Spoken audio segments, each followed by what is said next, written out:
Um, Welcome to the Secret Teachings of All Ages. For our lesson for today is on stones, metals, and gems. I sometimes getting this streaming thing to work quite right is a struggle. But anyway, let's, as usual, we'll start with just a little bit of music to kind of set the mood, wait for people to come in, and we'll get started in just a minute.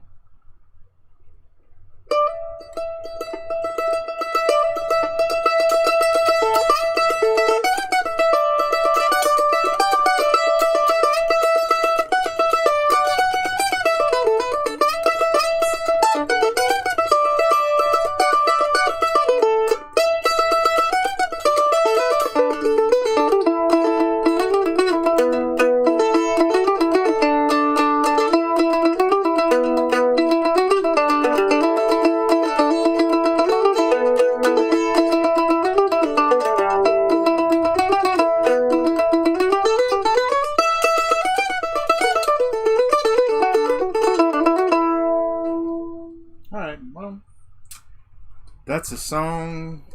Kind of just sounded to me like someone mining, I guess. My grandfather was a gold prospector. Probably, I'm originally from the gold country in California, the small town where I went to school across from a gold mine.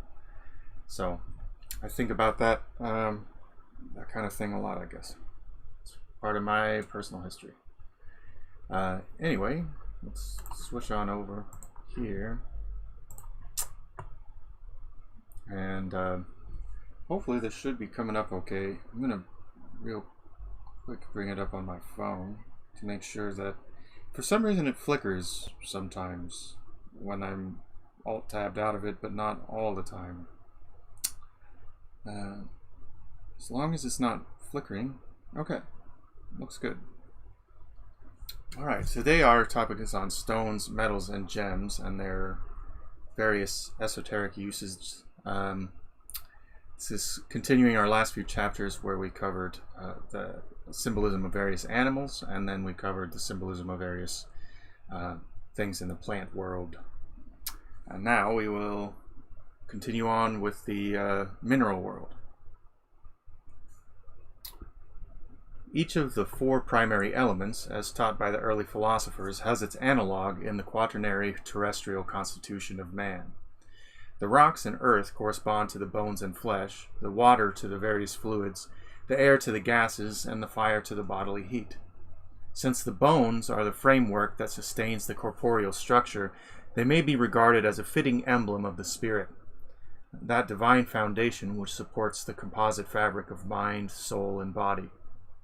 To the initiate, the skeleton of death holding its bony fingers the reaper's scythe denotes Saturn, or Cronus, the father of the gods, carrying the sickle with which he mutilated Ouranos, his own sire.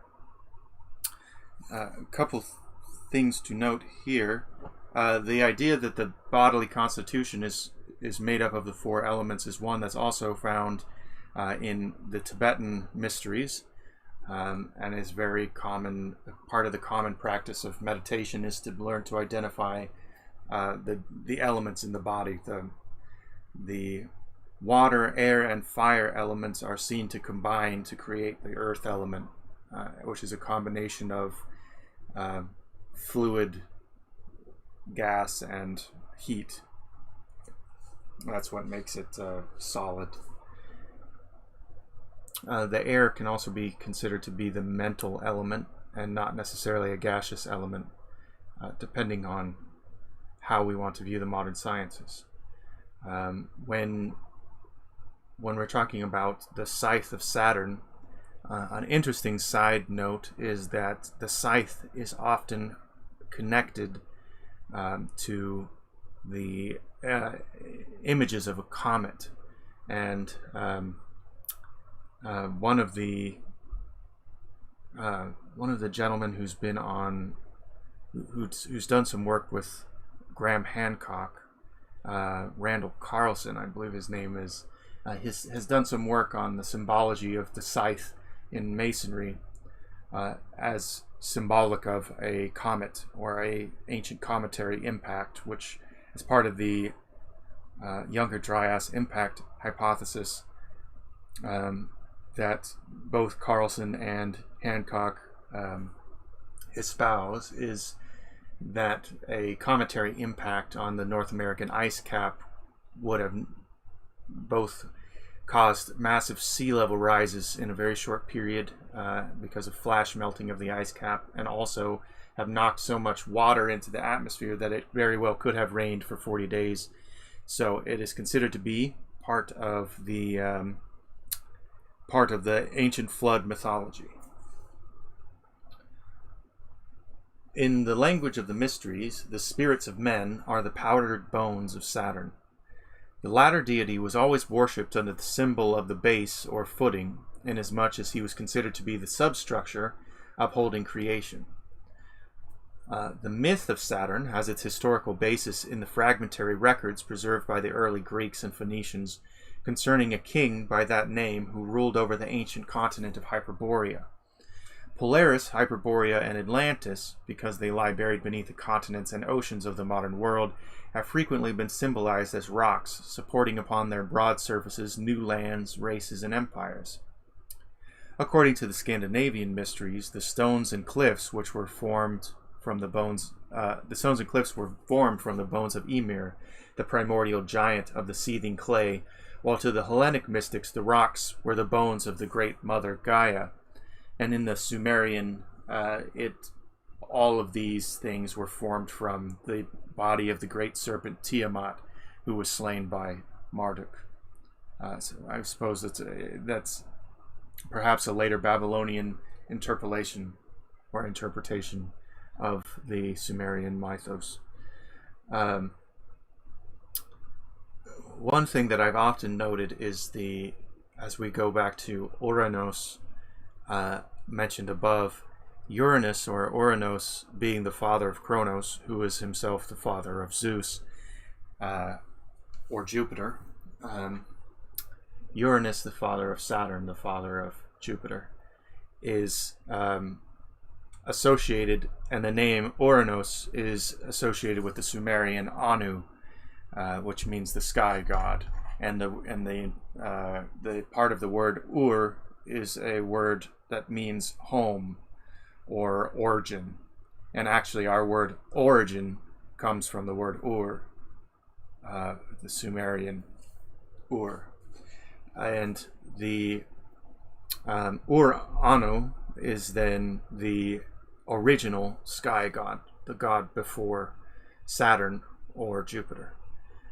In this sense, when, for example, David Icke or especially Zachariah Sitchin will talk about the Anunnaki. Naki means sons or children, and Anu is the sky god Anu, or Ur Anu.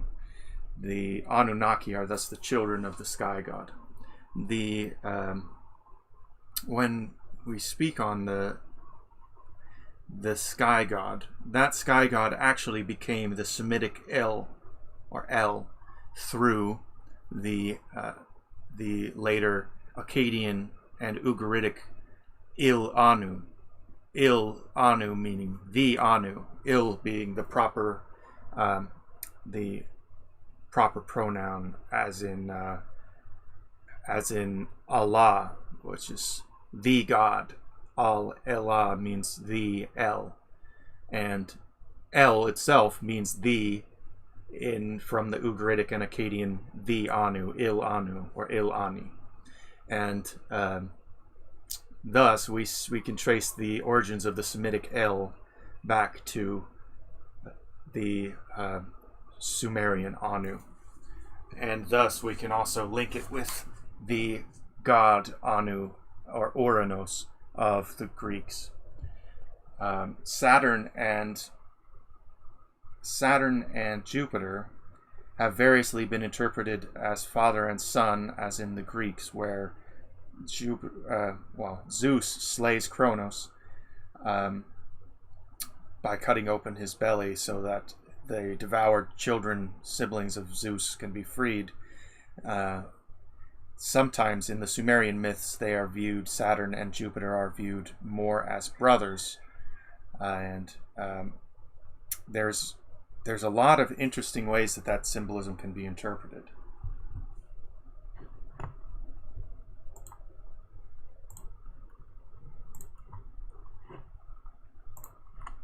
Okay, and probably it will be covered at great length in other subjects. After the deluge sent by the gods to destroy mankind at the close of the Iron Age, which, as I said, is also seen often as being a reference to the scythe of Saturn or Kronos and a comet, only Deucalion and Pyrrha were left alive. Entering a ruined sanctuary to pray, they were directed by an oracle to depart from the temple and, with heads veiled and garments unbound, cast behind them the bones of their mother. Construing the cryptic message of the god to mean that the earth was the great mother of all creatures, Deucalion picked up loose rocks and, bidding Pyrrha to do likewise, cast them behind him. From these rocks there sprang forth a new and stalwart race of human beings, the rocks thrown by Deucalion becoming men, and those thrown by Pyrrha becoming women. In this allegory is epitomized the mystery of human evolution, for spirit, by ensouling matter, becomes that indwelling power which gradually but sequentially raises the mineral to the status of the plant to the plane of the animal to the dignity of man, and the man to the estate of the gods. The solar system was organized by forces operating inward from the great ring of the Saturnian sphere. And since the beginnings of all things were under the control of Saturn, the most reasonable inference is that the first forms of worship were dedicated to him and his peculiar symbol, the stone.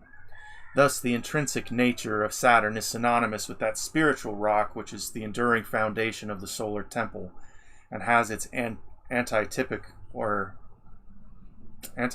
lower octave in that terrestrial rock, the planet Earth, which sustains upon its jagged surface the diversified genera of mundane life.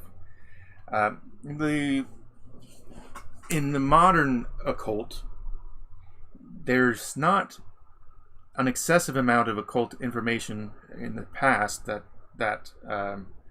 verifies this, but in the modern day, it is very common to see the cube be associated with Saturn. And the cube is itself symbolic of the material rock or foundation, being a foundational stone.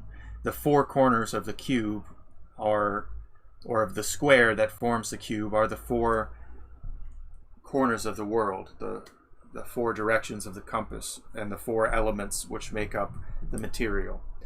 And then the six faces of the cube could be seen as being indicative of the three dimensions. There are up and down, then west and east, and north and south. And also there are the apexes, the 8 apexes of the cube being the intermediate directions.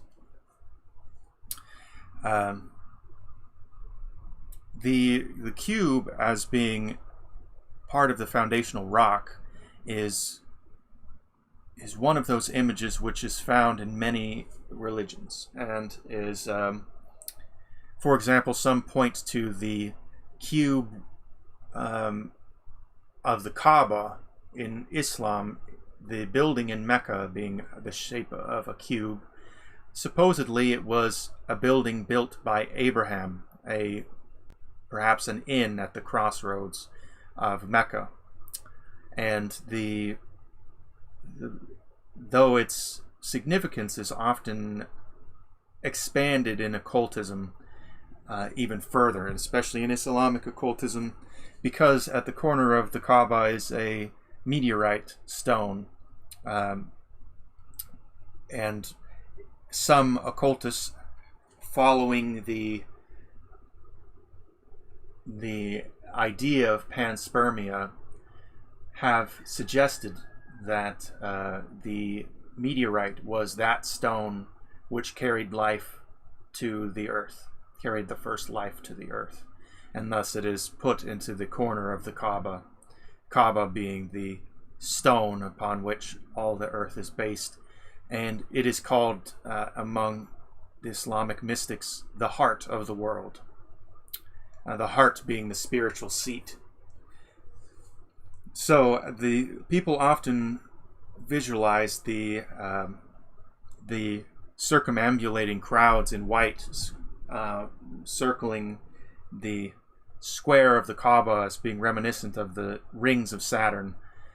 There is a hexagonal pole at the top on the north pole of Saturn, which people in the modern days, because it was only recently discovered, have taken as proof that Saturn somehow has a relation to the cube, a hexagon being a flattened face of a flattened side view of a cube, with the apex being one of the apexes being the center.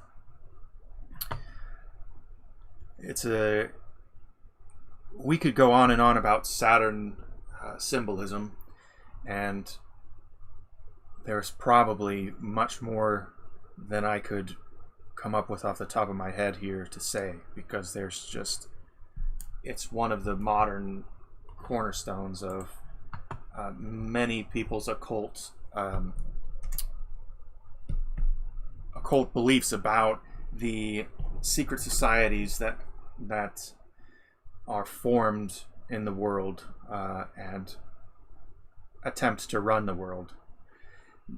Also, the black cube, for example, also the black cube of the tefillin of the Jews, the phylactery that they wear on the hand and on the forehead, with the wrapping along the arm, that contains parts of the scripture or the Torah, is a black cube. And various other black cubes have been associated with both the occult, specifically the cults of El, or sometimes said to be cults of Moloch. There's a great deal of controversy in this subject, and it's hard for me to mentally unpack, because there's so much that could be disputed about it. And in fact, I've been involved in the discussion for a long time, and I am just as far from having a concrete feeling of what exactly the black cube symbolism signifies, or whether it can even be definitively tied to Saturn. But in the case of this chapter, the cube is often the symbol of the material world, and in that Saturn is seen as being the foundation of the world, especially in its aspect of timekeeping. Kronos as the timekeeper, which has often been suggested also to be a conflation. But in any case, before I go too far off the rails with this, let's just continue. Although its origin is uncertain, litholatry, or the worship of stones, undoubtedly constitutes one of the earliest forms of religious expression. Throughout all the world, writes Godfrey Higgins, the first object of idolatry seems to have been a plain, unwrought stone placed in the ground as an emblem of the generative or procreative powers of nature. See the Celtic Druids. Also, in the Bible, the original altars to Yahweh, or the god El, of the pre-Hebraic peoples of Abraham, and even before, was to create an altar of unwrought stones, and to use cut stones was seen to invalidate the altar. Remnants of stone worship are distributed over the greater part of the earth's surface, a notable example being the menhirs at Karnak in Brittany, where several thousand gigantic uncut stones are arranged in 11 orderly rows. Many of these monoliths stand over 20 feet out of the sand in which they are embedded, and it has been calculated that some of the larger ones weigh as much as 250,000 pounds. By some, it is believed that certain of the menhirs mark the location of buried treasure, but the most plausible view is that which regards Karnak as a monument to the astronomical knowledge of antiquity. Scattered throughout the British Isles and Europe, these cairns, dolmens, menhirs, and cisterns stand as mute but eloquent testimonials to the existence and achievements of races now extinct. And in fact, megalithic cultures have long been a source of fascination for archaeologists across the world, as oftentimes stones, for example, here a stone of perhaps 250,000 pounds, or for example, at Baalbek in Lebanon, there is a stone that is of similar weight and was clearly moved into place somehow. And the moving a stone of 250,000 pounds is almost an insurmountable task even today, requiring a massive crane with a system of counterweights.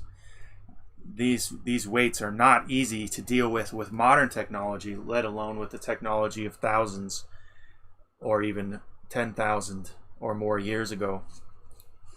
These kind of megalithic structures are very difficult to explain and have been one of the sources of belief in ancient advanced civilization, of ancient alien intervention, of ancient technologies that have been lost, and so on.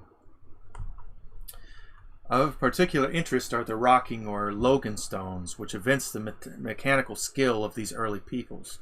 These relics consist of enormous boulders poised upon one or two small points in such a manner that the slightest pressure will sway them, but the greatest effort is not sufficient to overthrow them. These were called living stones by the Greeks and Latins, the most famous one being the Gregorian stone in the Strait of Gibraltar.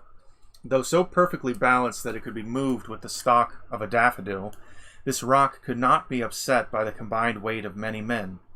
There is a legend that Hercules raised a rocking stone over the graves of the two sons of Boreas whom he had killed in combat.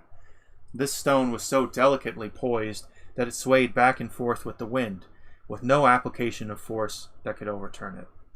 A number of Logan stones have been found in Britain. Traces of one no longer standing have been discovered in Stonehenge. See the Celtic Druids. It is interesting to note that the green stones forming the inner ring of Stonehenge are believed to have been brought from Africa. There's many theories about the origin of Stonehenge stones, and that Africa hypothesis is one of the parts of the Atlantean hypothesis of the building of Stonehenge. But in modern times, most scholarship discounts such a thing from even the remotest possibility, though they at least seem to have brought them perhaps several hundred miles from a quarry in Wales. Also, there are numerous cases of very large stones being peculiarly balanced, and that technology is not well known in the modern day, but has been duplicated, for example, at Coral Castle, which is a modern building wherein there's a door that can be easily opened by any person, though the stone that it makes up the door, being a single piece of coral stone, I think, is over a ton, weighs over a ton. And such feats have been done throughout history. There is an interesting video on YouTube wherein a man is making a suggestion about how the great megaliths of history were moved by using simple, smaller stones as fulcrums upon which to rotate a large stone, which is much, much easier. And so a series of fulcrums could be used if a stone was able to be tipped onto a fulcrum, a small stone on which it could easily rotate. Then a series of these stones could be placed down a pathway, and the stone rotated and, in a sense, walked along these fulcrum stones as a way to easily move them. And when they needed to be turned upright, they could simply, quote unquote, do it by digging out beneath one of the sides of the stone and turning it upright. This has been suggested, for example, for the Easter Island statues, which are megalithic megalithic stones that go quite deep beneath the ground. Some of these even containing whole bodies, even though they're only above ground appearance that is known as their famous Easter Island faces.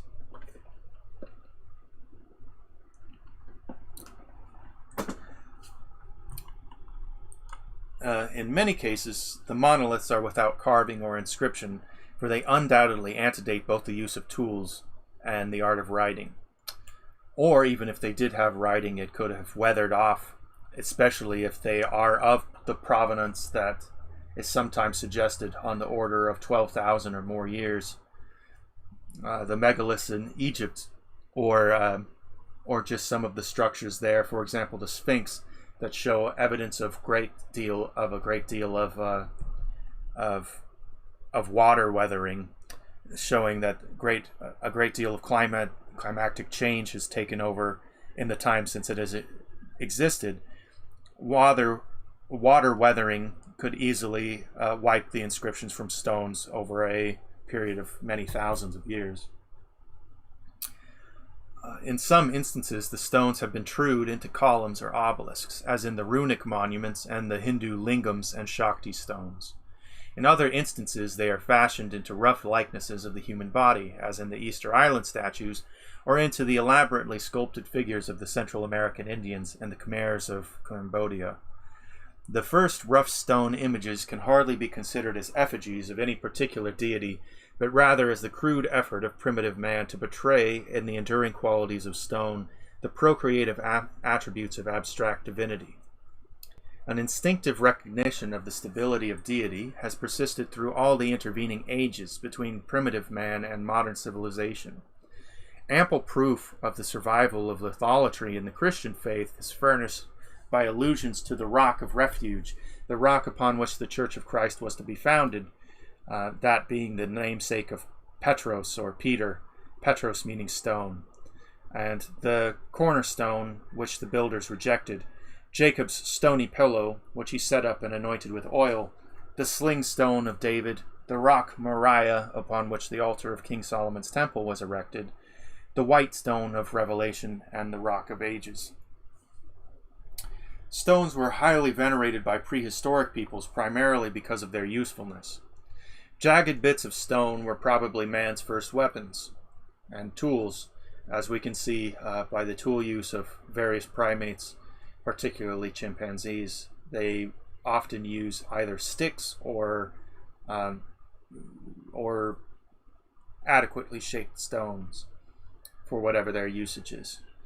Rocky cliffs and crags constituted his first fortifications, and from these vantage points he hurled loose boulders down upon marauders. In caverns or rude huts fashioned from slabs of rock, the first humans protected themselves from the rigors of the elements. Stones were set up as markers and monuments to primitive achievement. They were also placed upon the graves of the dead, probably as precautionary measures to prevent the depredations of wild beasts. During migrations, it was apparently customary for primitive peoples to carry about with them stones taken from their original habitat.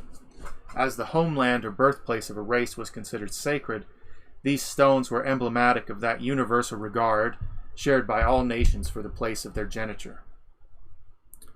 The discovery that fire could be produced by striking together two pieces of stone augmented man's reverence for stones, but ultimately the hitherto unsuspected world of wonders opened by the newly discovered element of fire caused pyrolatry to supplant stone worship, as is seen in, for example, the Zoroastrian religion, and in some temples in Hinduism, wherein there are fires which have, by legend, been kept for over 1,000 years, constantly burning. The dark, cold father, stone, gave birth out of itself to the bright, glowing sun, fire. And the newly born flame, by displacing its parent, became the most impressive and mysterious of all religio-philosophic symbols, widespread and enduring through the ages. In fact, in bringing up the temple worship of the Hindus again, though Hinduism is a religion of fantastic diversity in many ways, and the traditions of different Hindu schools or sects can often be said to hardly overlap, except in their shared histories. For example, though, for one of the examples of these temple worships, up the road from me, just a couple miles, is a Hindu monastery at which I first studied Hinduism when I was a young teenager, around 15 years old.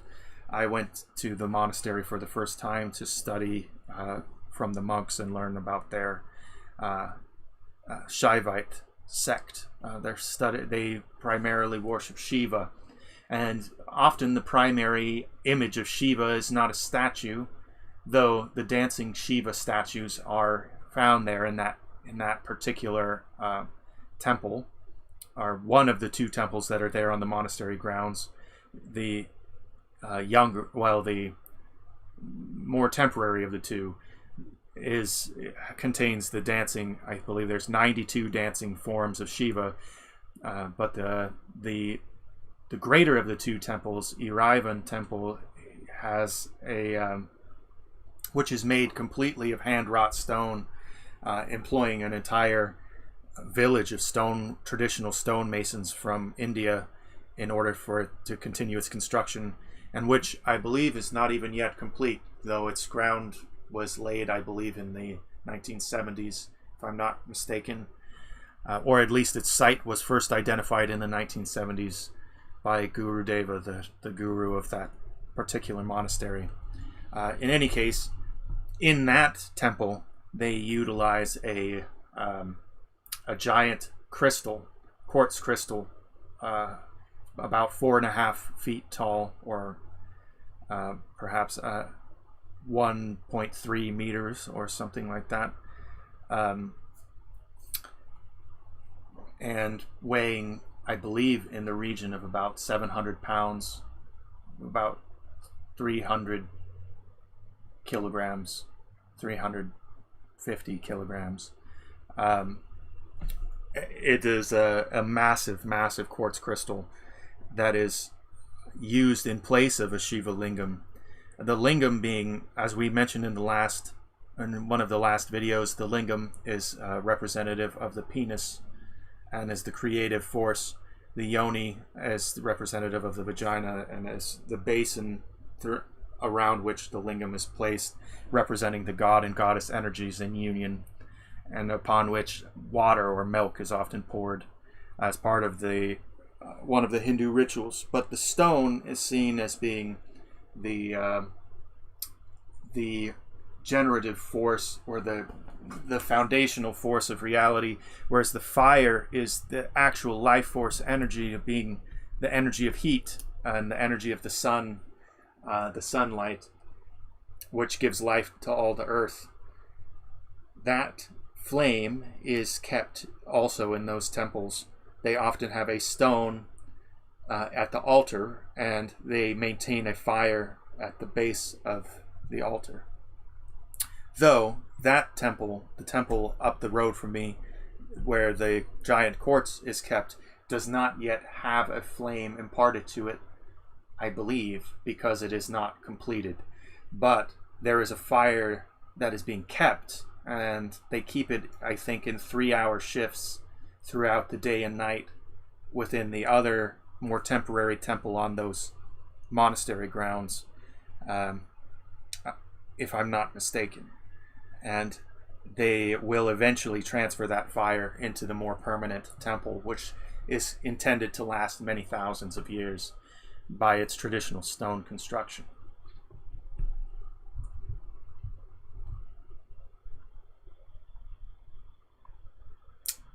Here we see a picture of Saturn swallowing the stone substituted for Jupiter. This is from Catrari's Immagini degli Antichi. So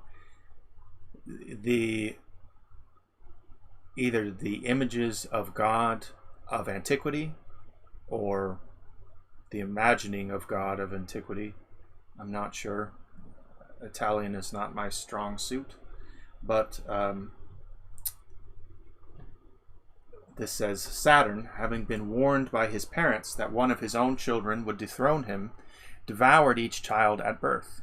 At last Rhea, his wife, in order to save Jupiter, her sixth child, substituted for him a rock enveloped in swaddling clothes, which Saturn, ignorant of the deception practiced upon him, immediately swallowed. Jupiter was concealed on the island of Crete until he attained manhood, when he forced his father to disgorge the 5 children he had eaten. The stone swallowed by Saturn in lieu of his youngest son was placed by Jupiter at Delphi, where it was held in great veneration and was daily anointed. And here we see this is Saturn, and looks like he's eating a stone. It's kind of shaped oddly. Well, there you go. It's a fascinating story for many reasons because of its interrelation to other faiths in particular. The Greco-Roman faith is one that is heavily related to many other types of paganism, and it's so well connected and to the Sumerian that personally I think that my personal theory would be that they all are related through a kind of Sumero-Aryan mythology. So talking about Sumeria, Persia, and the Indo-Aryan peoples, they seem to have been the cradle of paganisms, which then migrated elsewhere, but particularly were maintained to the West and in Europe for a long time. Judaism is not,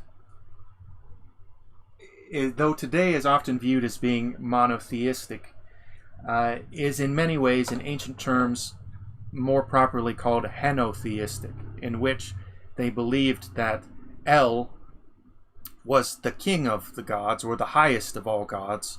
And this can be seen in the book of Psalms, in Psalm 82, wherein El Elyon, which means El the highest, or God the highest, is speaking to the Elohim, which means plural gods, and says, "Ye are gods, and all of you are children of El Elyon, children of the Most High." And in that context, we see El as being the king of the gods, in much the same way that Anu was the king among the Sumerian gods, and Anu was the origin of El. So Judaism and the Judaic faiths are essentially the same as the pagan faiths, except that they have elevated the king of the gods as being the greatest god. And for example, that is why in Islam, Allah, or Al-Ilah is shortened to Allah, means the God. And there could be, the distinction is made in English between uppercase G, God, and the lowercase g, gods, wherein there could be many lowercase g gods that are aspects of uppercase G, God, or you could say masks or personas. A persona meaning literally a mask.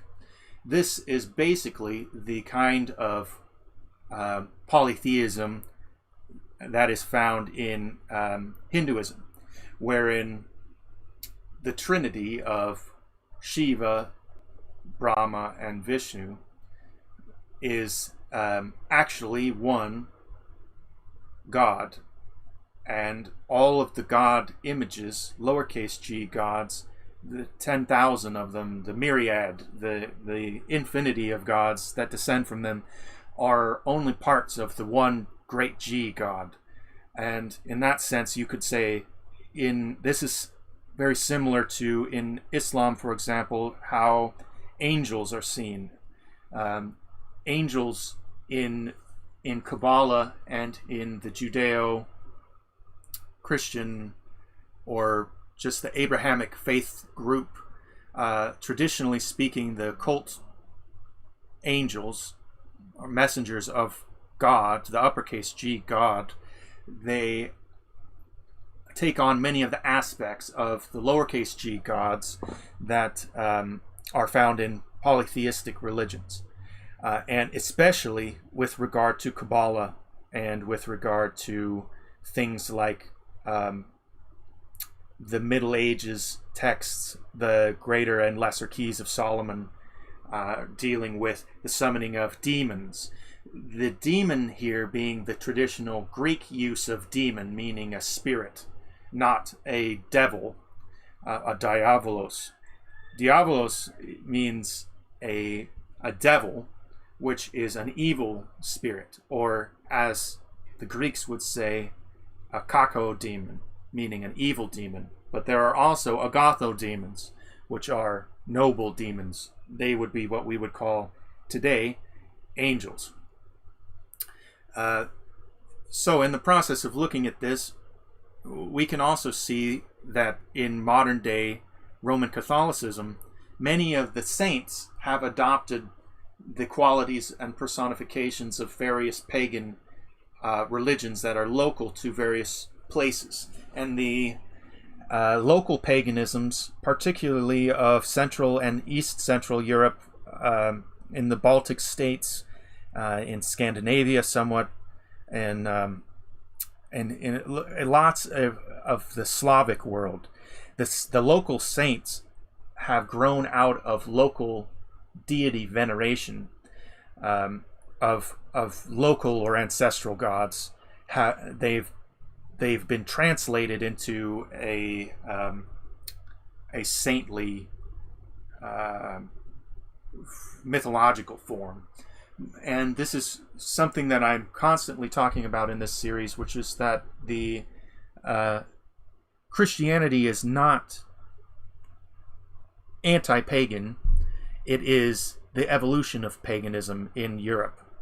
And even in the sense that it is of Judaic origins, even that doesn't make it anti-pagan, because the Judaism essentially grew out of Canaanite paganism and sees El Elyon as being the first among many.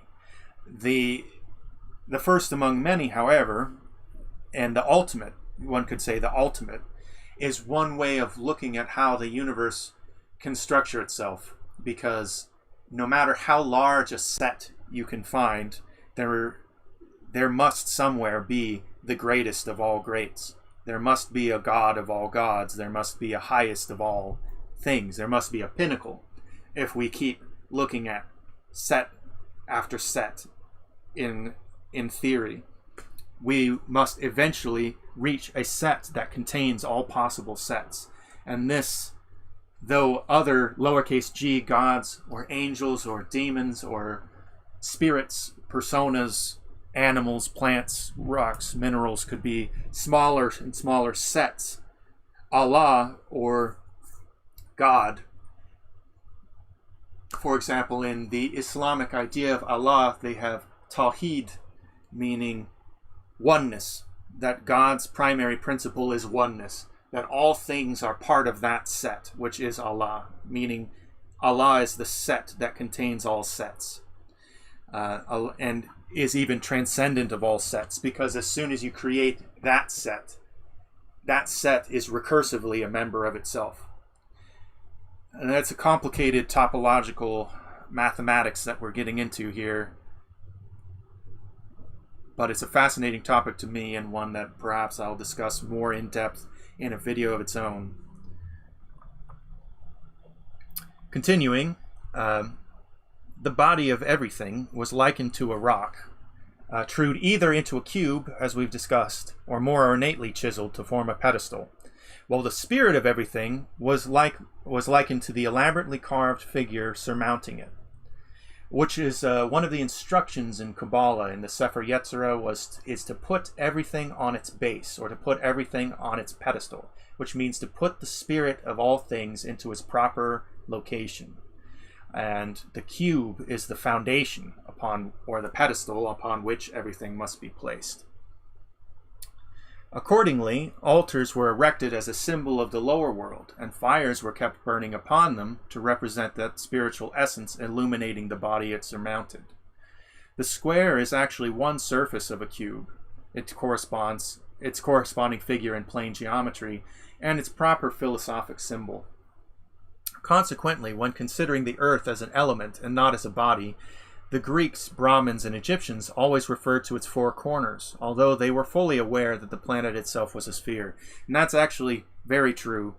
Many people don't realize that ancient peoples did not think that the world was flat. Arguments for the spherical earth can be found going back long before the birth of Christ. And that's a thing that people have not often understood, because there was a degree of medieval confusion about it, and it is part of one of the conspiracies or false narratives that's been sold to us as part of the narrative for the Spanish discovery of the New World. In any case, that's going off on a tangent we ought not to cover here. Because their doctrines were the sure foundation of all knowledge and the first step in the attainment of conscious immortality, the mysteries were often represented as cubical or pyramidal stones. Conversely, these stones themselves became the emblem of that condition of self-achieved godhood. The unchangeability of the stone made it an appropriate emblem of God, the immovable and unchangeable source of existence, and also of the divine sciences, the eternal revelation of himself to mankind. As the personification of the rational intellect, which is the true foundation of human life, Mercury or Hermes was symbolized in a like manner. Square or cylindrical pillars, surmounted by the bearded head of Hermes and called Hermi, were set up in public places.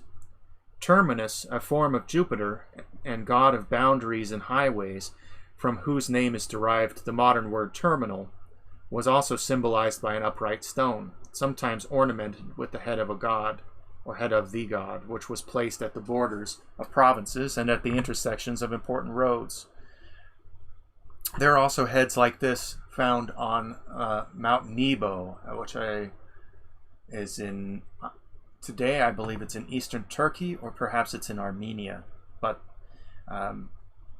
as in, I believe, the historical state of Armenia. The philosopher's stone is really the philosophical stone, for philosophy is truly likened to a magic jewel whose touch transmutes base substances into priceless gems like itself. Wisdom is the alchemist's powder of projection, which transforms many thousand times its own weight of gross ignorance into the precious substance of enlightenment. The tablets of the law. While upon the heights of Mount Sinai, Moses received from Jehovah 2 tablets bearing the characters of the Decalogue, or the 10 Commandments, traced by the very fingers of Israel's God. These tablets were fashioned from the divine sapphire, Skethia, which the Most High, after removing from his own throne, had cast into the abyss to become the foundation and generator of the worlds. This sacred stone, formed of heavenly dew, was sundered by the breath of God, and upon the 2 parts were drawn in black fire the figures of the law. These precious inscriptions, aglow with celestial splendor, were delivered by the Lord on the Sabbath day into the hands of Moses, who was able to read the illumined letters from the reverse side because of the transparency of the great jewel. See the secret doctrine in Israel, or the Zohar, for details of this legend. The Zohar being one of the great works of Kabbalah, or tradition. The 10 Commandments are the 10 shining gems placed by the Holy One in the sapphire sea of being, And in the depths of matter, the reflections of these jewels are seen by the laws governing the sublunary spheres. They are the sacred 10 by which the supreme deity has stamped his will upon the face of nature, also called the Sephiroth. This same decad was celebrated by the Pythagoreans under the form of the tetractys, that triangle of spermatic points which reveals to the initiated the whole working of the cosmic scheme. For 10 is the number of perfection, the key of creation, and the proper symbol of God, man, and the universe. Numerologically, it's important because as we write it in the English language or in Latin and Arabic numerals, it is the number 1 returning into the number 0. And that is symbolic of the completion of the universe and its return to its origin source, which is God. The 1 and the 0 have many, many deep importances, and in a certain sense, they qualify everything that is, as we can see from binary code or in the I Ching. Everything can be qualified as being a combination of 1s and 0s. Because of the idolatry of the Israelites, Moses deemed the people unworthy to receive the sapphire tablets. Hence he destroyed them, that the mysteries of Jehovah should not be violated. It's a very unfortunate thing. He came back down the mountain to see that the Israelites had formed a bull to worship from gold, and he broke the tablets upon his knee, according to Exodus, and melted down, or ground the bull into dust, or melted it down, and mixed it with water and forced the Israelites to drink it. For the original set, Moses substituted 2 tablets of rough stone into the surface of which he had cut 10 ancient letters, while the former tables, partaking of the divinity of the tree of life, which is the proper name of the 10 Sephiroth, blazed forth eternal verities, the latter, partaking of the nature of the tree of good and evil, revealed only temporal truths, and thus the natures of good and evil.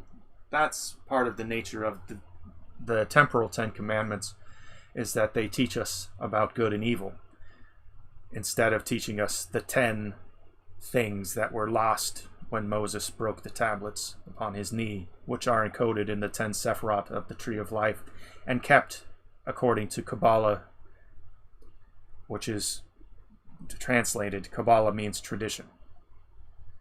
Thus the ancient tradition, or Kabbalah, of Israel returned again to heaven, leaving only its shadow with the children of the 12 tribes, their sinful nature being that which removes them from God. And constantly they are chastised for their sinful nature. Only one of the 2 tables of stone delivered by the lawgiver to his followers stood for the oral, the other for the written traditions upon which the rabbinical school was founded. The rabbinical school was actually founded much later, based upon the writing of the Talmud rather than the writing of the Torah. But the oral Torah and the written Torah are seen as being the 2 divisions of the law. The lawgiver here refers to Moses, not to God. And in some ways, Saturn is also called the lawgiver, and Moses is sometimes likened to Saturn because of this quality. And the statue of Moses, which is in the Vatican, is actually depicted with horns. This is from an ancient translation in the Vulgate of the Old Testament, in which it says that Moses was cornuta, or horned. He had horns when he came back down the mountain from seeing God, but also is seen as being related to the gods Kronos or Saturn, which is sometimes depicted with horns. Authorities differ widely as to the size and substance of the inferior tables, that is, those that are physically written by Moses rather than written by the hand of God. Some describe them as being so small that they could be held in the hollow of a man's hand. Others declare that each table was 10 or 12 cubits in length and of enormous weight. A cubit being the distance between the elbow and the tips of a man's fingers, so about 1.5 feet, as it's commonly reckoned. Or you could say half of a meter or less than half of a meter.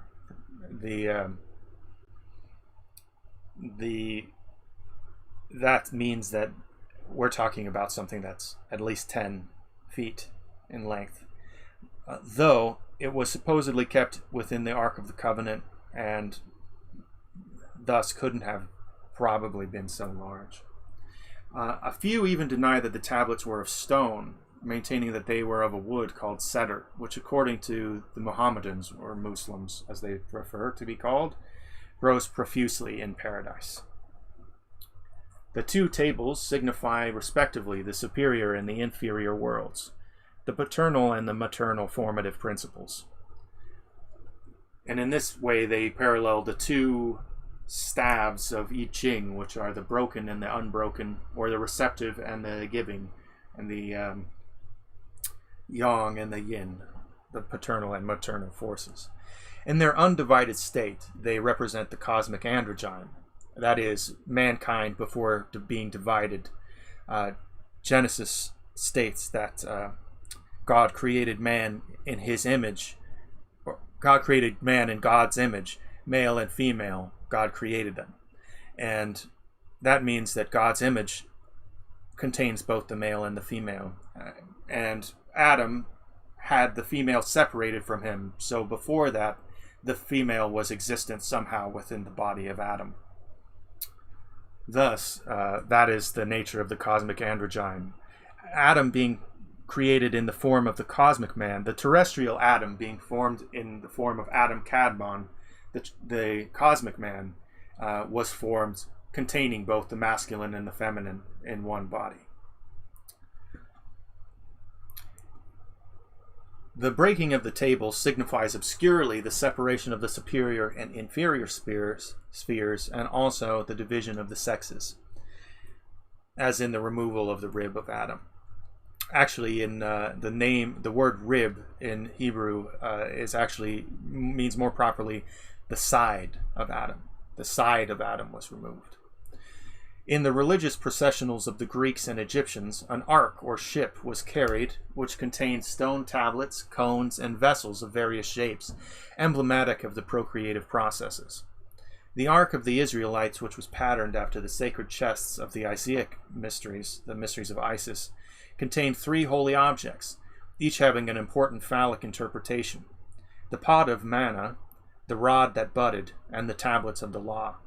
These are the first, the second, and third principles of the creative triad. The manna, the blossoming staff, and the stone tables are also appropriate images, respectively, of the Kabbalah, the Mishnah, and the written law, the spirit, soul, and body of Judaism.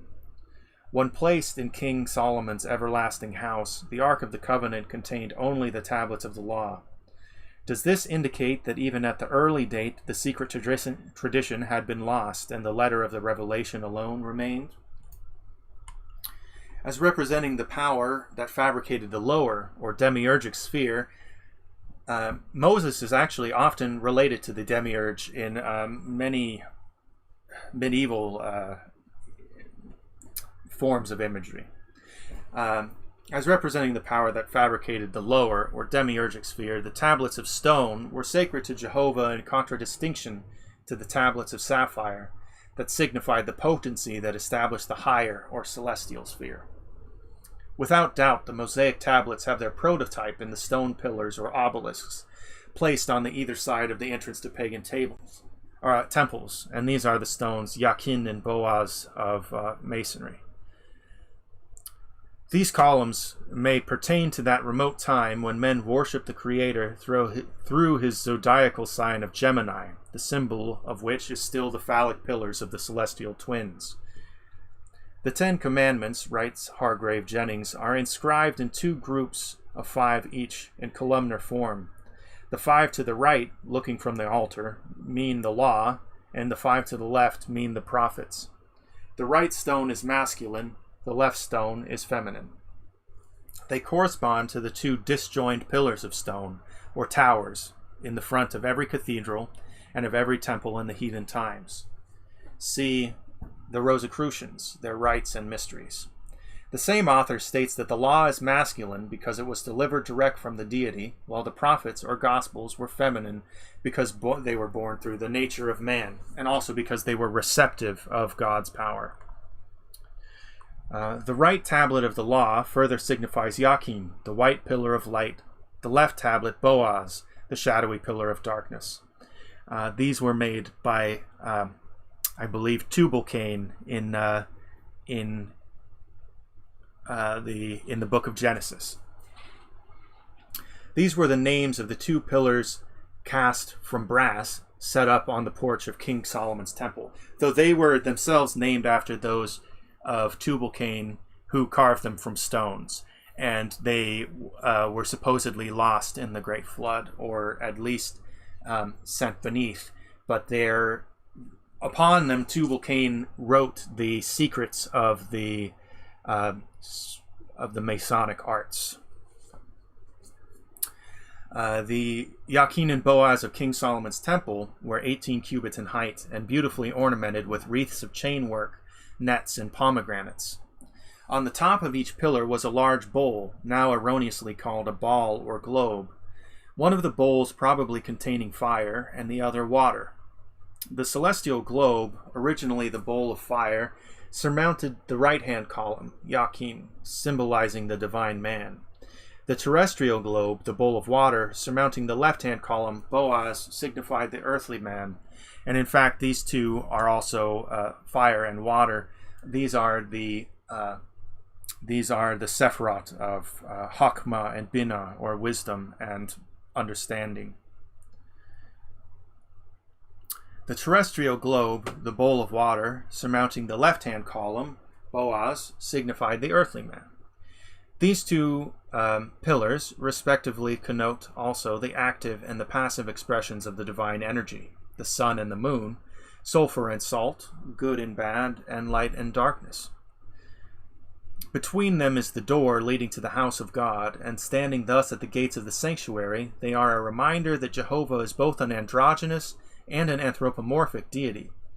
As two parallel columns, they denote the zodiacal signs of Cancer and Capricorn, which were formerly placed in the chamber of initiation to represent birth and death, the extremes of physical life. They accordingly signify the summer and winter solstices, now known to Freemasons under the comparatively modern appellation of the two St. Johns. And the celebrations of St. John are on the winter solstice, and more importantly, or more common, is the summer solstice, is known as St. John's Day in Masonry, and also commonly in Eastern Europe in particular. In the mysterious Sephirotic tree of the Jews, these two pillars symbolize mercy and severity. Standing before the gate of King Solomon's temple, these columns had the same symbolic import as the obelisks before the sanctuaries of Egypt. When interpreted Kabbalistically, the names of the two pillars mean, "In strength shall my house be established." In the splendor of mental and spiritual illumination, the high priest stood between the pillars as a mute witness to the perfect virtue of equilibrium, that hypothetical point equidistant from all extremes. He thus personified the divine nature of man in the midst of his compound constitution, the mysterious Pythagorean monad in the presence of the duad. On one side towered the stupendous column of the intellect, on the other the brazen pillar of the flesh. Midway between these two stand the glorified wise man, but he cannot reach this high estate without first suffering upon the cross made by joining these two pillars together. The early Jews occasionally represented the two pillars, Yakin and Boaz, as the legs of Jehovah, thereby signifying to the modern philosopher that wisdom and love, in their most exalted sense, support the whole order of creation, both mundane and supramundane. In this image here, we see Moses receiving the tables of the law. This is from an old Bible. Moses Maimonides, who is most commonly known as Maimonides, the great Jewish philosopher of the 12th century, in describing the tables of the law written by the finger of God, divides all productions into two general orders, products of nature and products of art. God works through nature, and man works through art, he asserts in his Guide for the Perplexed. Thus, the word of the Lord is the hand or active principle by which the will of the Creator is traced upon the face of his creation. The Tanaim, or initiates of the Jewish mystery school, alone possessed a complete understanding of the significance of the 10 Commandments. These laws are esoterically related to the 10 degrees of contemplation constituting the path of ecstasy, which winds upward through the 4 worlds and ends in the effulgence of Ein Sof. Looking here, we can see Exodus chapter 31. Moses, or Moshe, receiveth the 2 tables. Exodus 31, verse 18. The Lord gave unto Moses, when he had made an end of communing with him upon Mount Sinai, 2 tables of testimony. And here we can see the triangle. This is the tetractys of the Pythagoreans. The 10 points make up this triangle, which is the Sephiroth.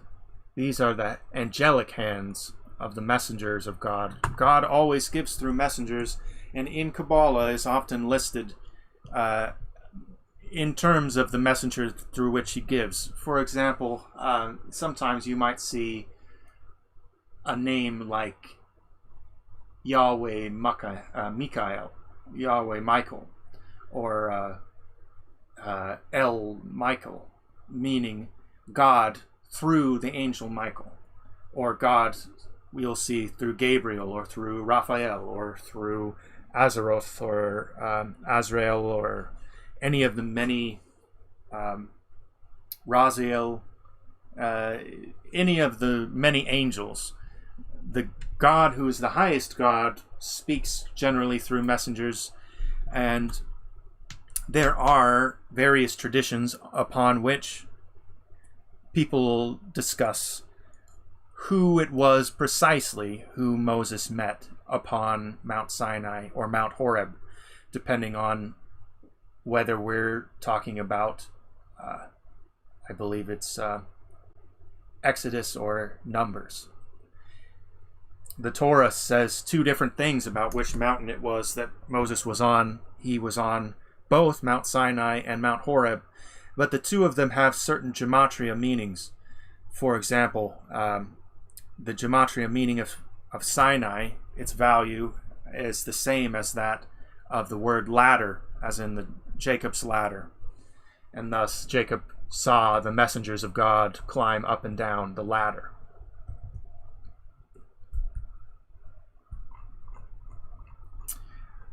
It's a topic of endless interest to those who are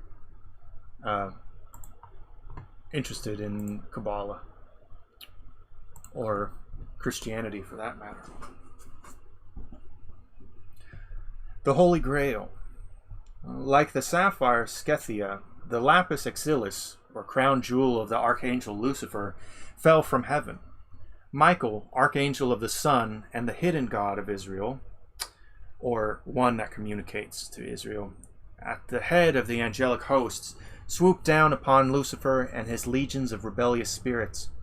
During the conflict, Michael with his flaming sword struck the flashing lapis exilis from the coronet of his adversary, and the green stone fell through all the celestial rings into the dark and immeasurable abyss. Out of Lucifer's radiant gem was fashioned the Sangreal, or Holy Grail, from which Christ is said to have drunk at the Last Supper. Though some controversy exists as to whether the Grail was a cup or a platter, it is generally depicted in art as a chalice of considerable size and an unusual beauty. According to the legend, Joseph of Arimathea brought the Grail cup to the place of the crucifixion, and in it caught the blood pouring from the wounds of the dying Nazarene. Later, Joseph, who had become custodian of the sacred relics, the Sangreal and the Spear of Longinus, carried them into a distant country. According to one version, his descendants finally placed these relics in Glastonbury Abbey in England. According to another, in a wonderful castle in Mount Salvat, Spain, built by angels in a single night. Under the name of Prester John, Parsifal, the last of the Grail kings, carried the holy cup with him into India, and it disappeared forever from the Western world. Subsequent search for the Sangreal was a motif of much of the knight-errantry of the Arthurian legends and the ceremonials of the Round Table. See the Mort d'Arthur, the death of King Arthur, one of the main sources of the Arthurian legends. I believe 13th or 14th century. There are many, many Grail myths, and the Holy Grail as an image of the Holy Quest is one of the common mythological figure legends of European Christianity. No adequate interpretation has been given to the Grail mysteries. There are some interesting ones, however. For example, Parsifal, as he mentions, the story of Parsifal, and I believe Wolfram von Eschenbach had an interesting take, but also Julius Evola in recent times wrote a very interesting book on the Grail mysteries. Highly recommended reading for the esoteric-minded and those interested in European, I guess, neo-paganism.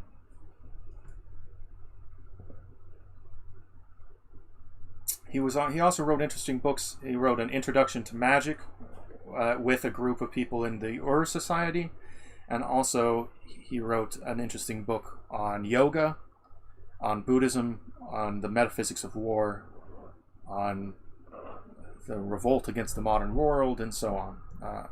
He's very common reading, recommended reading in this field for these reasons. Very politically volatile writer, however, and people will look at you, will look on you as a Nazi or a fascist if you talk too openly about reading Evola. I wouldn't worry too much about that, though. If they think that way, then probably they aren't that much worth talking to anyway.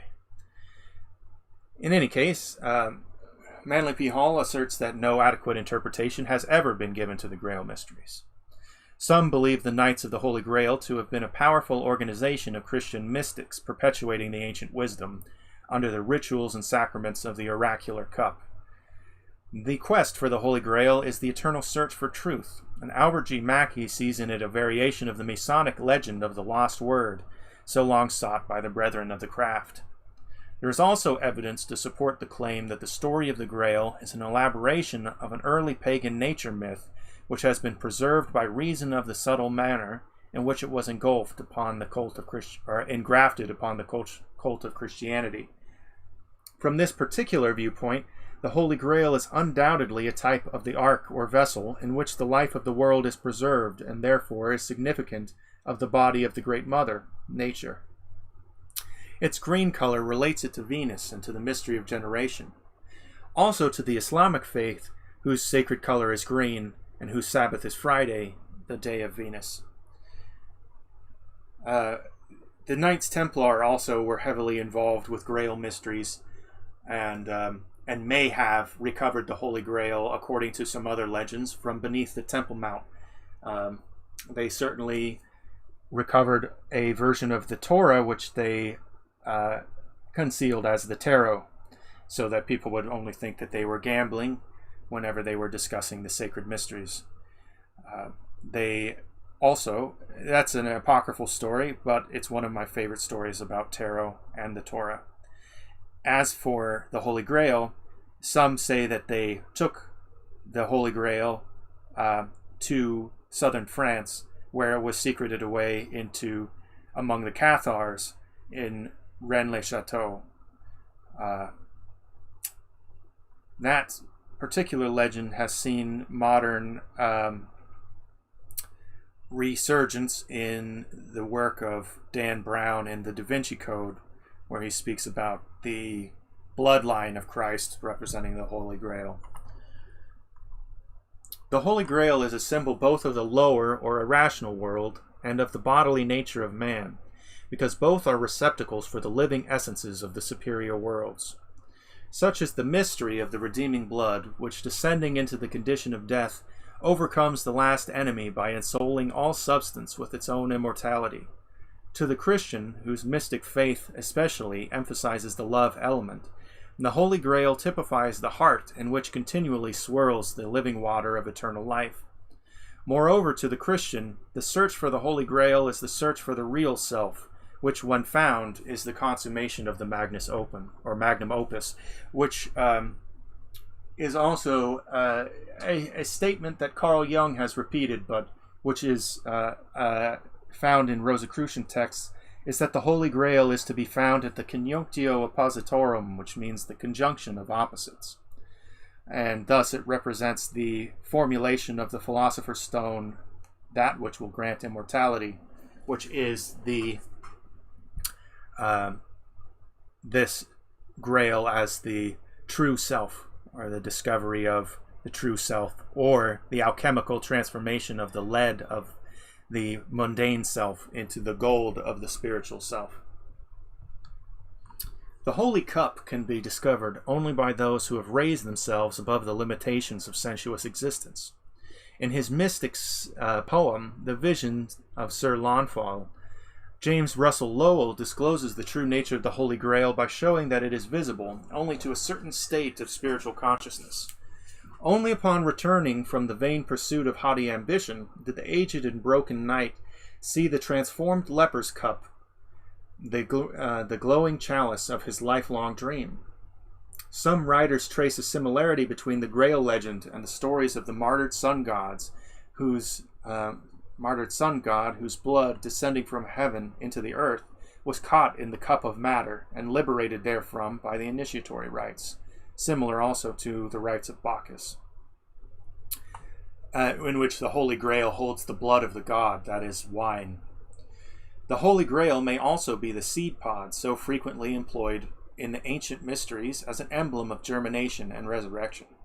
And if the cup-like shape of the Grail be derived from the flower, it signifies the regeneration and spiritualization of the generative forces in man. There are many accounts of stone images which, because of the substance entering into their composition and the ceremonials attendant upon their construction, were ensouled by the divinities whom they were created to resemble. To such images were ascribed various human faculties and powers, such as speech, thought, and even motion. While renegade priests doubtless resorted to trickery, an instance of which is related in a curious apocryphal fragment entitled Bel and the Dragon, and supposedly deleted from the end of the Book of Daniel, many of the phenomena recorded in connection with sanctified statues and relics can hardly be explained unless the work of supernatural agencies be admitted. History records the existence of stones which, when struck, threw all who heard the sound into a state of ecstasy.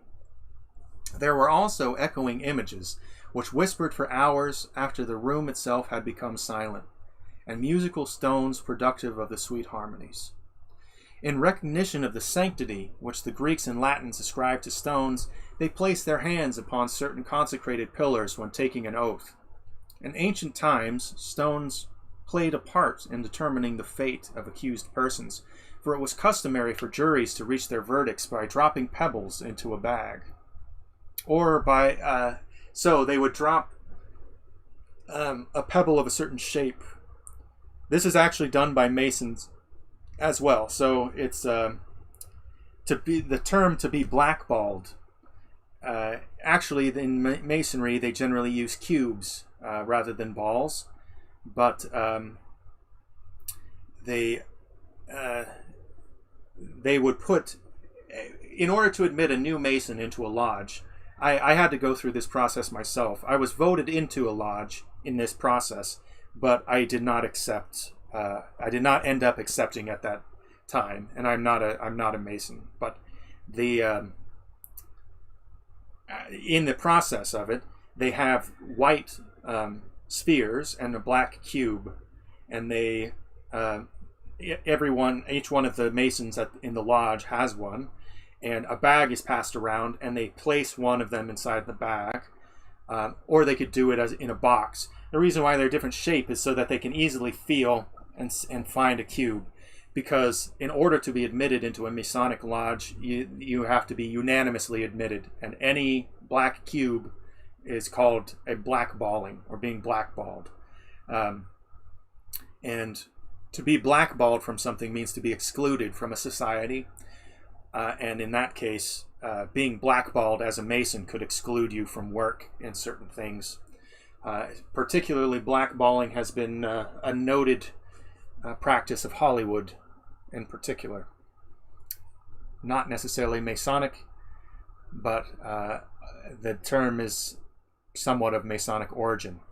Juries also in voting secretly, or any kind of secret vote, a yes or no vote could be taken by dropping colored pebbles or stones into a bag. Divination by stones was often resorted to by the Greeks, and Helena is said to have foretold by lithomancy the destruction of Troy. Many popular superstitions about stones survive the so-called Dark Ages. Chief among these is the one concerning the famous black stone in the seat of the coronation chair in Westminster Abbey, which is declared to be the actual rock used by Jacob as a pillow. The black stone also appears several times in religious symbolism. It was called Heliogabalus, a word presumably derived from Elagabal, the Syrophoenician sun god. This stone was sacred to the god, or to the sun, and declared to possess great and diversified properties. The black stone in the Kaaba at Mecca is still revered throughout the Mohammedan world. It is said to have been white originally, and of such brilliancy that it could be seen many days' journey from Mecca, but as ages passed, it became blackened by the tears of pilgrims and the sins of the world. Also, a type of stone divination was practiced by the high priest in the temple, the tabernacle and the Temple of Solomon, wherein 12 stones were placed, 12 colored stones were placed into the breastplate called the ephod of the high priest, and also two stones, a black stone and a white stone, called the Urim and Thummim. They used some method wherein sunlight would be focused through an aperture, and somehow it would cause the various stones of the ephod to glow. And in so doing, they would communicate to the high priest the intention or will of God. And they could use it to ask all kinds of questions. In Latter-day Saint tradition, Joseph Smith used a very similar method of seer stones, having recovered himself an ephod and an ephod of the Nephites, supposedly, and an Urim and Thummim, maybe not the Urim and Thummim, but one set of such an Urim and Thummim, which he used in part of the translation of the Book of Mormon, placing them inside of a hat. This is a method of scrying which I have used myself, which is to use a limited amount of light and a reflective surface in order to create to create images. The mind tries to fill in blanks, and with semi-reflective surfaces or reflective surfaces that are darkened. For example, a scrying mirror is often painted black. Crystal ball is often used as a darker crystal or a cloudy crystal, because you don't want something that is entirely reflective or transparent. So in the process of scrying, the use of dark stones, polished obsidian, or milky or black crystals, or a black mirror, is good. And then, for example, in a black mirror scrying, my method is to take a black mirror, place it in front of the person, and place a candle behind the person in a dark room, and so that the flickering candlelight is completely blocked off by the person's body, but it flickers and reaches the mirror slightly. That way, the darkened mirror in a dark room with only slightly bits of light, it creates reflections which are hard to discern, and the mind begins to fill in the blanks and creates images out of this. There's a specific effect that this is called, and it's known effect of staring at a mirror. So it's I forget the name of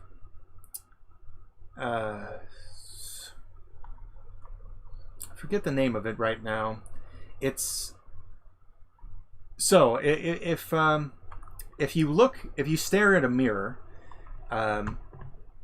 if you stare at a mirror for a long time, your eyes become accustomed to the reflection. You stare and you don't move, and as that happens, the image begins to warp. The name of the effect begins with a T, and it escapes my mind at the moment, but it's there's a particular well-known psychological effect of staring at a mirror, and it causes warping of the image of the face and can cause you to see various kinds of you can induce kinds of hallucination. This is used with stones or scrying mirrors as a way to induce hallucinations, which can be used for fortune telling, or in the case of Joseph Smith was used to translate the golden plates of the Book of Mormon. Though he didn't look at the plates, he had them with him, and he looked into a hat, and there was either a lantern or a candle or some type of flickering light, and the limited light, combination of limited light and these reflective surfaces, allowed him to read to see visions of the letters, in English, which he then had written. He recited the Book of Mormon from the hat in that way, which is a pretty astounding accomplishment. I challenge anyone to write a book by narrating it while staring into a hat. It sounds like it might yield interesting results, but go ahead and try. I would be interested to see any tries that people make. Continuing on now, the magic of metals and gems.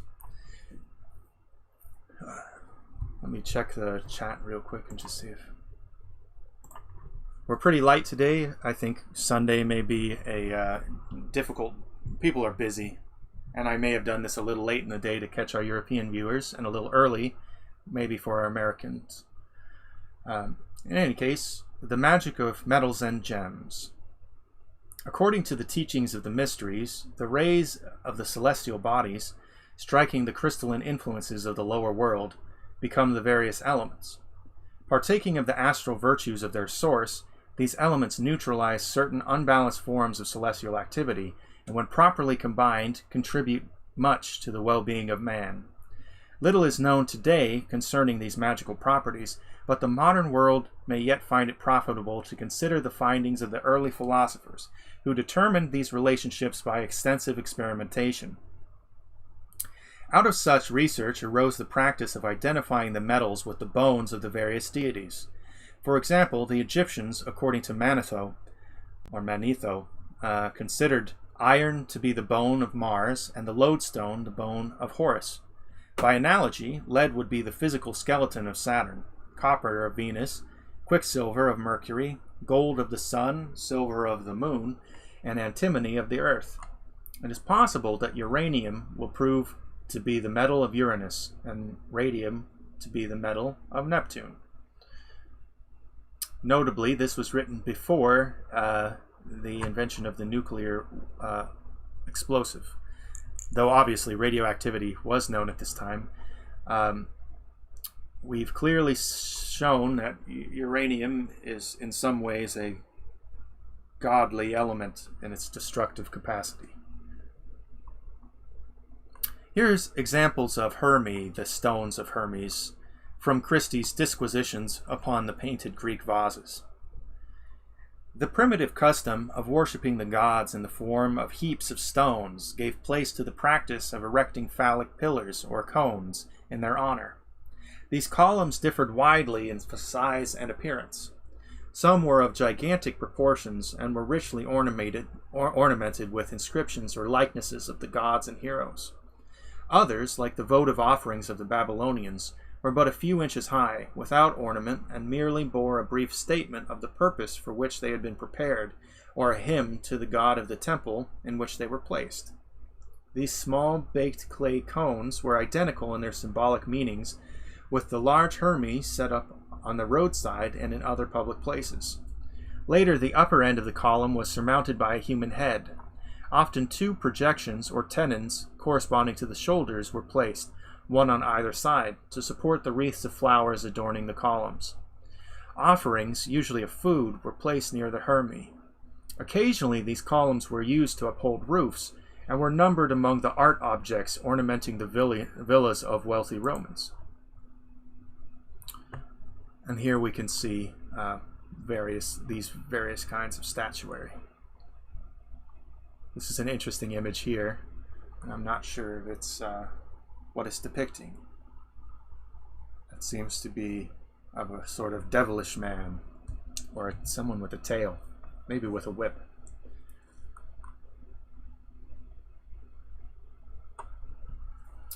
The four ages of the Greek mystics, the Golden Age, the Silver Age, the Bronze Age, and the Iron Age, are metaphoric expressions referring to the four major periods in the life of all things.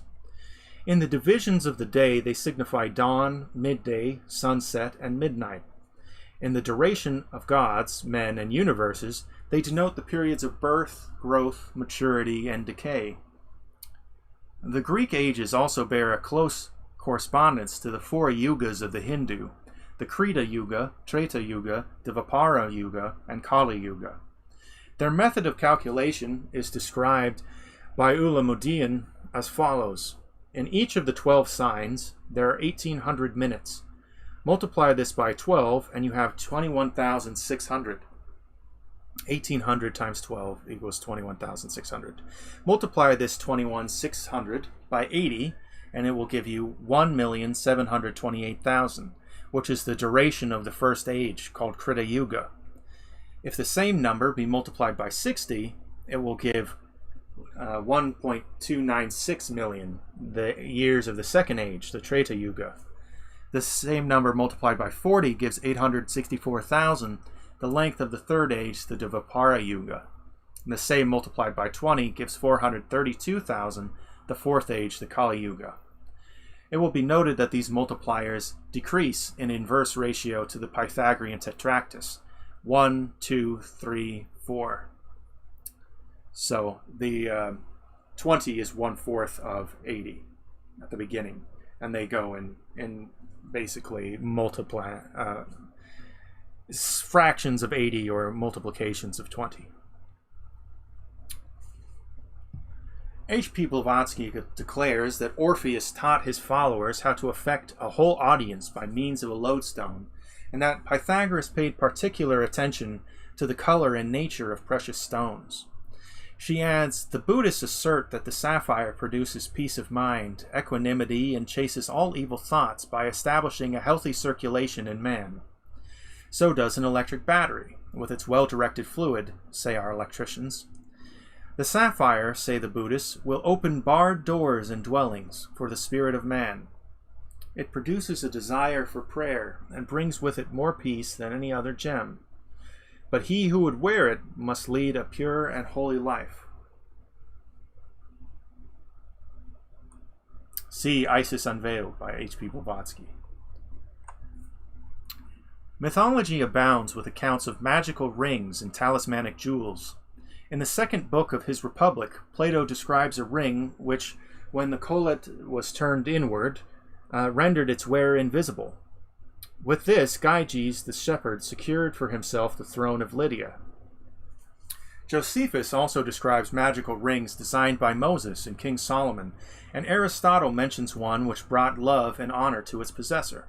The ring of King Solomon is also described in Claviculus Solomoni, the Keys of Solomon, one of the great medieval grimoires, which deals in a great deal with different kinds of metal and their usage in creating seals to bind various demons.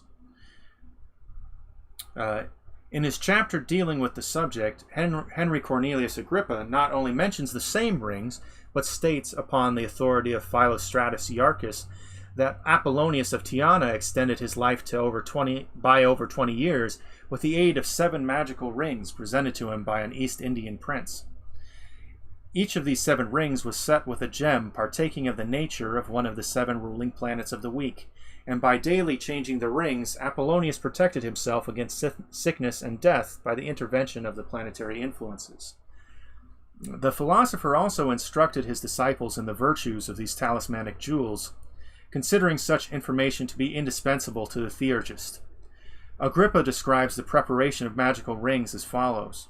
When any star or planet ascends fortunately with the fortunate aspect or conjunction of the moon, we must take a stone and herb that is under that star and make a ring of the metal that is suitable to this star, and in it fasten the stone, putting the herb or root under it, not omitting the inscriptions of images, names, and characters, as also the proper suffumigations. See 3 books of occult philosophy. This is also an important... There are numerous things like this in many of the medieval grimoires. For example, of Agrippa mentioned here, but also the Sacred Magic of Abramelin the Mage, also the later book of the Magus by Francis Barrett, of which Joseph Smith had the Talisman of Jupiter from that book. Also, there are other books on this topic. For example, the Black Pullet or Black Poulet, that deal with various kinds of metallic talismans that can be made under certain planetary influences and so on.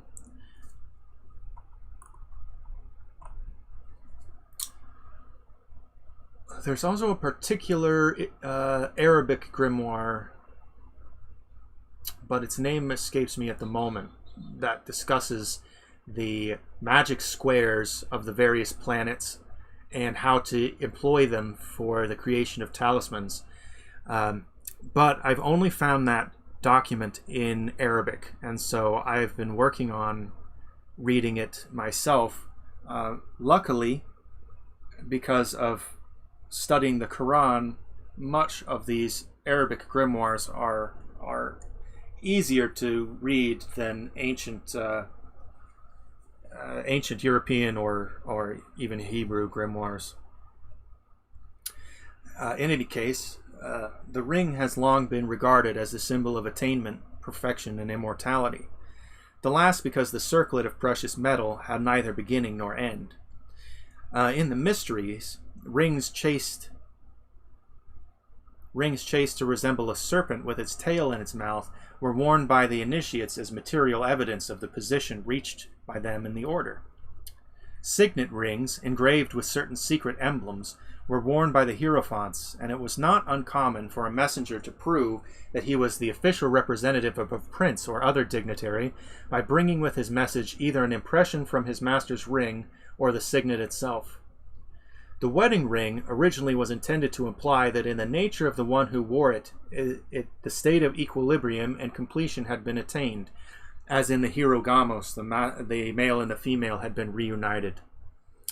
This plain band of gold, therefore, bore witness of the union of the higher self, God, with the lower self, nature, and the ceremony consummating this indissoluble blending of divinity and humanity in the one nature of the initiated mystic, constituted the hermetic marriage of the mysteries. In describing the regalia of a magician, Eliphas Levi declares that on Sunday, the day of the sun, he should carry in his right hand a golden wand, set with a ruby or chrysolite. On Monday, the day of the moon, he should wear a collar of 3 strands consisting of pearls, crystals, and selenites. On Tuesday, or Tears Day, the god of war, which is the day of Mars, He should carry a wand of magnetized steel and a ring of the same metal set with an amethyst. On Woden's Day, Wednesday, the day of Mercury, he should wear a necklace of pearls or glass beads containing mercury and a ring set with an agate. On Thor's Day, the day of Jupiter, he should carry a wand of glass or resin and wear a ring set with an emerald or a sapphire. On Friday, or Freya's Day, the day of Venus, he should carry a wand of polished copper and wear a ring set with a turquoise and a crown or diadem decorated with lapis lazuli and beryl. On Saturday, the day of Saturn, he should carry a wand ornamented with onyx stone and wear a ring set with onyx and a chain about the neck formed of lead. See the magical ritual of the Sanctum Regnum of the Eliphas Levi, or Alphonse Louis. Paracelsus, Agrippa, Kircher, Lilly, and numerous other magicians and astrologers have tabulated the gems and stones corresponding to various planets and zodiacal signs. The following list has been compiled to their writings. To the sun is assigned the carbuncle, ruby, garnet, especially the pyrope, and other fiery stones, sometimes the diamond. To the moon, the pearl, selenite, and other forms of crystal. To Saturn, the onyx, jasper, topaz, and sometimes the lapis lazuli. To Jupiter, the sapphire, emerald, and marble. To Mars, the amethyst, hyacinth, lodestone, sometimes the diamond. To Venus, the turquoise, beryl, emerald, sometimes the pearl, alabaster, coral, and carnelian. To Mercury, the chrysolite, agate, and variegated marble. To the zodiac, the same authorities assigned the following gems and stones. To Aries, the sardonyx, bloodstone, amethyst, and diamond. To Taurus, the carnelian, turquoise, hyacinth, sapphire, moss agate, and emerald. To Gemini, the topaz, agate, chrysoprase, crystal, and aquamarine. To Cancer, the topaz, chalcedony, black onyx, moonstone, pearl, cat's eye, crystal, and sometimes the emerald. To Leo, the jasper, sardonyx, beryl, ruby, chrysolite, amber, tourmaline, sometimes the diamond. To Virgo, the emerald, chameleon, jade, chrysolite, sometimes the pink jasper and hyacinth. To Libra, the beryl, sardius, coral, lapis lazuli, opal, and sometimes the diamond. To Scorpio, the amethyst, beryl, sardonyx, aquamarine, carbuncle, lodestone, topaz, and malachite. To Sagittarius, the hyacinth, topaz, chrysolite, emerald, carbuncle, and turquoise. To Capricorn, the chrysoprase, the ruby, malachite, black onyx, white onyx, jet, and moonstone. To Aquarius, the crystal, sapphire, garnet, zircon, and opal. To Pisces, the sapphire, jasper, chrysolite, moonstone, and amethyst. I've been told that my birthstone is variously aquamarine and amethyst, it being the last day of Pisces and the first day of Aries. That is, it is the spring equinox. I've never quite come to satisfactory terms with it, about which is truly my proper birthstone. Both the magic mirror and the crystal ball are symbols little understood, though we've discussed them briefly a little while ago. Woe to that benighted mortal who accepts literally the stories circulated concerning them. He will discover, often at the cost of sanity and health, that sorcery and philosophy, while often confused, have nothing in common. The Persian magi carried mirrors as an emblem of the material sphere which reflects divinity from its every part. The crystal ball, long misused as a medium for the cultivation of psychical powers, is a threefold symbol. It signifies the crystalline universal egg in whose transparent depths creation exists. 2, it is a proper figure of deity previous to its immersion in matter. 3, it signifies the etheric sphere of the world in whose translucent essences is impressed and preserved the perfect image of all the terrestrial activity. As I noted, the great crystal that is found in the Hindu temple near here near where I live here on Kauai, is the Great Quartz Stone, which is reckoned as being symbolic of the divinity because of its many facets, yet its singular nature. Meteors, or rocks from heaven, were considered tokens of divine favor and enshrined as evidence of a pact between the gods and the community in which they fell. Curiously marked or chipped natural stones are occasionally found. In China, there is a slab of marble, the grain of which forms a perfect likeness of the Chinese dragon. The Oberammergau stone, chipped by nature into a close resemblance to the popular conception of the face of Christ, is so remarkable that even the crowned heads of Europe requested the privilege of beholding it. Stones of such nature were held in the highest esteem among primitive peoples, and even today exert a wide influence upon the religiously minded. Here we can see the Pythagorean signet ring from Cartari's Immagini dei Antichi, the images of God of antiquity. The number 5 was peculiarly associated by the Pythagoreans with the art of healing, and the pentagram, or 5-pointed star, was to them the symbol of health. It was a symbol of man's body, the head, the 2 arms, the 2 legs, and the torso. The above figure represented a magical ring set with a talismanic gem bearing the pentalpha, or star, formed by 5 different positions of the Greek alpha. On this subject, Mackey writes, "The disciples of Pythagoras, who were indeed its real inventors, placed within each of its interior angles one of the letters of the Greek word Gidea, or the Latin one, salus, both of which signify health. And thus it was made the talisman of health. They placed it at the beginning of their epistles as a greeting to invoke a secure health to their correspondent. But its use was not confined to the disciples of Pythagoras. As a talisman, it was employed all over the East as a charm to resist evil spirits." Yes, so here we see salus, and here, I guess, idea. Oh, idea. I feel like this is a gamma. Idea. I'm not sure. I'd be interested to make one of these one day. Here you can see that the next chapter is ceremonial magic and sorcery.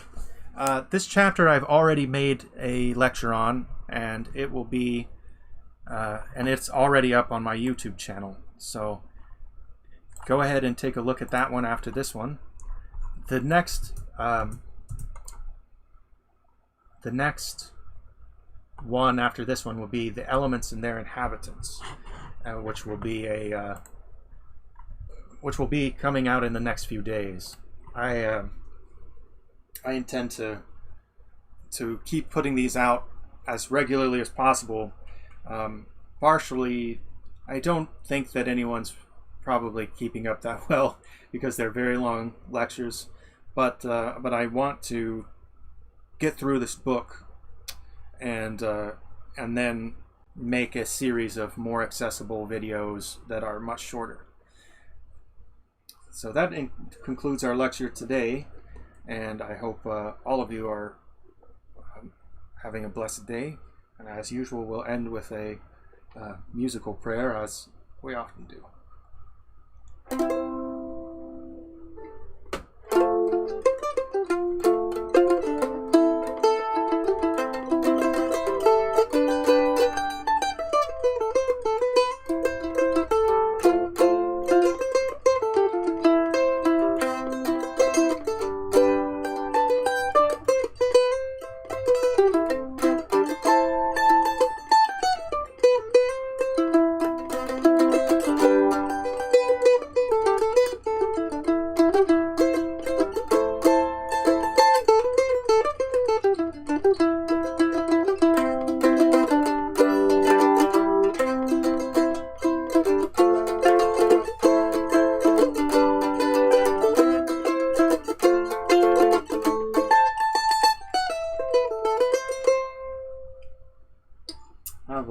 rest of your day. Thank you.